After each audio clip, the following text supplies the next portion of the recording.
Get yourself now. The first thing she said, did you go on iTunes? Okay, Pre-order. I got that. Pre-order. Tell your wife. Make sure don't forget yourself. Okay. How does it feel? Does it ever get old performing in front of a live audience like that, or is that just your energy? No, you know what? I'm a person that vibes off of energy, so it depends on the crowd. You know, that's what you feed off of. So if it's great energy in the crowd, you're going to have great energy on the stage. If you have great energy on the stage, they'll feel that energy in the audience. You know? I can't imagine an audience not being energetic the minute you start singing. You know, sometimes you never know. So, like, instantly, when I walk into the environment, I can sense the energy. I'm like, okay, this is going to be a great show, or, ooh, this is going to be a tough crowd. I can automatically tell as soon as I walk in. Do you stop and pinch yourself sometimes that 10 years ago you were standing and hoping Simon Cowell liked the way your voice sounded, and now you're selling out arenas and people are waiting to meet you? It blows my mind because all of that is still so fresh in my mind to this day. Yeah. Like, it's been 10 years. Even when you were introducing me, I'm sitting here like, wow, you know, because I remember it just like it was yesterday. So,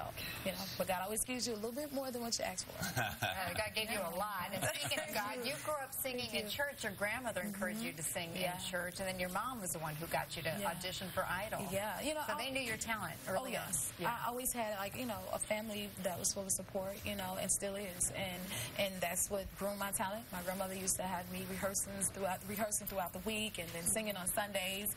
And my mom, you know, she encouraged that. She always just said, whatever makes you happy is what I want you to do. So it was never anything that was forced, but it was just like, you know, as long as you're happy. Yeah, watching you out there with the crowd, it's almost like your career has been an affirmation, and you give that affirmation back to the people you're performing in front of. I feel like it's a good connection, and I feel as though it's probably because I came in the industry slightly different from other celebrities. It's like we all got to see me start and grow and try, and I always tell my fans to this day, you're always going to see me try, you know, and that's what it's about. Yeah. It is, and you sang on a cruise line for a while before American Idol. I remember how people in Chicago rooted for you on the show, and then when we all found out you were having your first child, it was this great moment, and now he's 5. He's 5.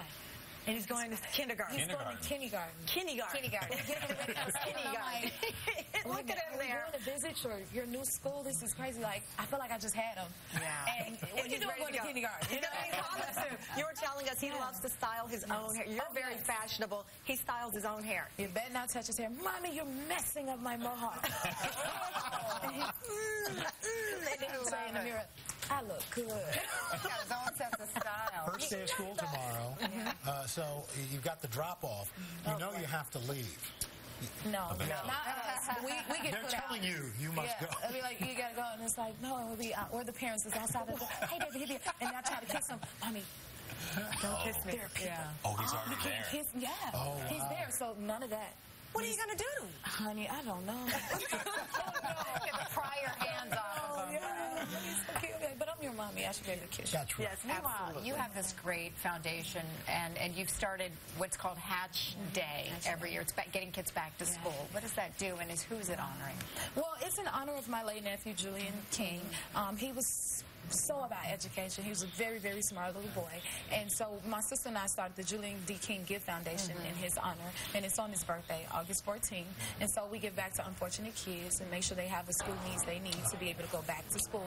And we want to let them know that positivity is acknowledged, at least coming from where we come from. It's always the negative being acknowledged. So we want to let them know. I always say, if I can do it, you can do it too. And I came from the same environment you did. Not only does negative come from here, but positive does as well. And so we want to encourage that and instill that in our children. And we also have our toy drive. So we give back, and they have to try in school. And then we grant them their biggest Christmas wish. You are the total package. Thank you. Everything. Thank you so much. We absolutely do. And a reminder, don't miss Jennifer's performance of her new song, Dangerous, a little later in the show. That's right. Dangerous. Right now. Download it.